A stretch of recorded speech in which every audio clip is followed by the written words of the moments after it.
Chapter 299 follows the unexpected and devastating loss of Nagi Seishiro, not qualifying for the U20 World Cup border for BLUELOCK from not performing up to scratch in his final chance against FC Barca. However, his future was unknown for BLUELOCK fans until now, because today we're going to go through the leaks of Chapter 299 titled Blue Tears to truly see what is next for our lazy genius. Before we get into the chapter review, however, please leave a like and subscribe to the channel if you enjoyed this video, and comment down below your thoughts on this chapter along with it. And in addition to that, be sure to join my BLUELOCK Discord with a link down below. Finally, a message to everyone watching: I will be covering leaks that don't have official translations as of yet, since as the time I'm writing this video, they have just been released. But if you can, please support the official release of BLUELOCK manga chapters by also using the link found down below. Following from where we left off from Isagi's personal reaction to Nagi's absolutely shocking defeat, Nagi had lost 16 million yen from his last known bid to be placed in 24th, just 1 million away from the U20 border, and this is due to his horrible standard of performances following after his first match against Munich. We now see the Barca team all celebrating their victory at the hands of Barca scoring the final goal, with Nagi and Reo in utter dismay. The text supposedly reads, quote, "With Spain's victory, the last place team is confirmed. The future of Nagi and Reo's journeys have now been separated." In the next panel, we see the reactions of some of the successful players to survive the NEL, and most importantly, Nanase in an emotional display, crying that he just barely made it through. Following him, we see Raichi, Zantetsu, and Kyora with their own senses of relief and celebrations. Then in the next panel is revealed all of the other players with their losing bids, with first shown to be Tokimitsu in 25th behind Nagi with a bid of 22 million yen. He is shown crying at the result for it, as the rest of the bids are shown underneath. Small tidbit, it's odd to see a lot of these players acquire a bid, yet most of them we did not see them playing during matches. And Igaguri getting a bid of only 3 million seems quite shocking to me, as he did foul in on 2 occasions, but I guess his plea to Noah following his substitution, and Noah showing how devaluing Igaguri is past temporary retrieval, means club offers weren't going to give him the light of day.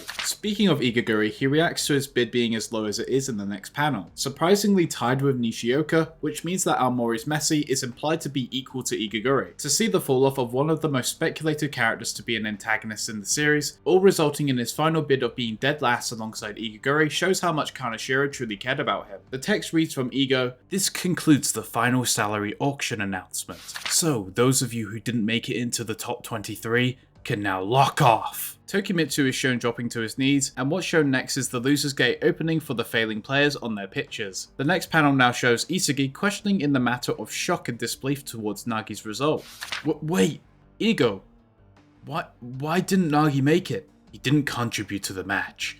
He had some shining moments, but the disparity between good and bad was too big. A player of his quality gets a relative salary, which all the more confirms that inconsistency makes for an unwanted player, even if the player had an impressive goal to start. Ego ends off his statements in the next panel, and Isagi is still left in shock, trying to question how Nagi could be locked off, especially considering his immense talent. And then, Reo pops up on the screen in front of Isagi to declare an argument for his treasure. "Please, redo it! There's no way! This isn't right!"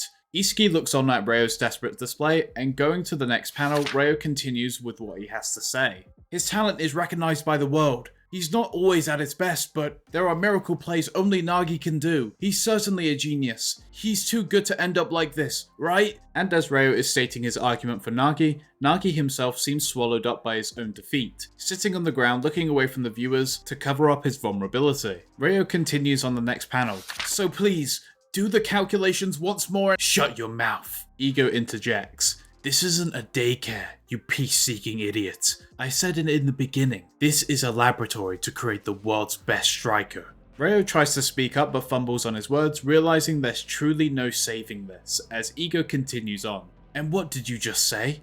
He's a genius. You're joking. It should be clear from that outcome we saw just now. Nagi Seishiro's talent has already withered." Reo seems confused, so provided Ego is still at the helm of his logical explanation, he enlightens everyone who appears to be clueless. "Talent isn't about believing in one's abilities, it's about proving one's abilities. That comes before.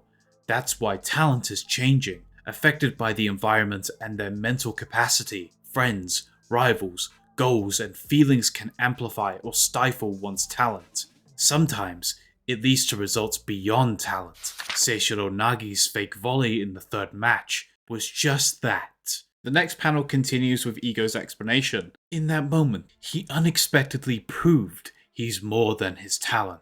Then both of you created the illusion that this was your true power, and that's what the world came to expect from Seishiro Nagi. What you should have done was discipline yourselves, and admit these results were more than talent, since the biggest crime of them all was his goal.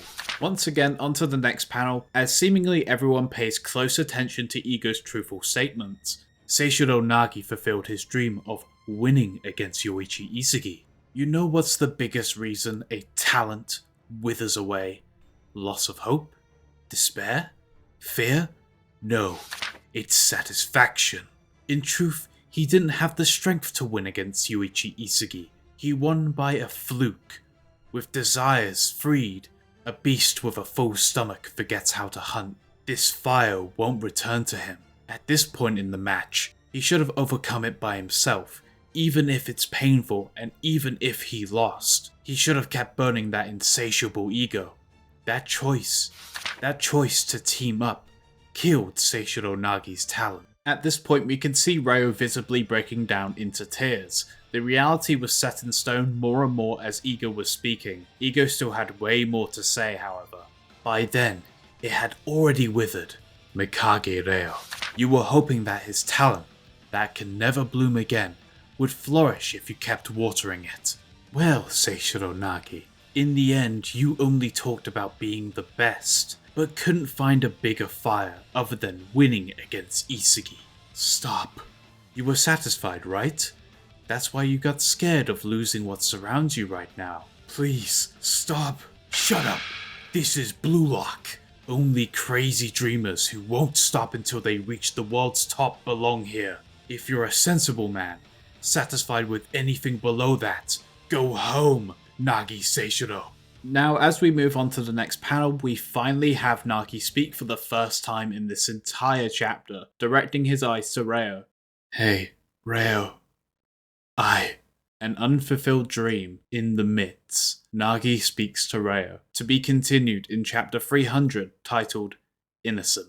Wow, what a cliffhanger. Nagi didn't speak until the very end, but it looks to be culminating in Nagi's acceptance in quite literally taking his ball and going home. But even in his defeat and Reo's success, Nagi looks to seemingly reassure his friend in their final moments together in BLUELOCK. Ego's whole explanation did not miss a beat. It quite frankly breaks down Nagi's downfall superbly, and the message I have personally given off on multiple occasions. Nagi was expected to be what his fire presented him to be when defeating Isagi, and then of course moving forward he did not have that fire to continue as he himself questioned what comes after beating Isagi. It's extremely saddening to see after all of this time that Nagi never truly strived to become the world's best. He definitely liked the idea when being with Reo, because even to him football became quite fun, but he didn't have the aspirations furthering him to make him a true egoist. This very well could be his certain death, and maybe in the future we can see him reborn as the egoist Nagi Seishiro we should have seen. But for now we see the result of satisfaction and complacency, and what we can expect from this next chapter is likely seeing Nagi for the last time for a good while in the series,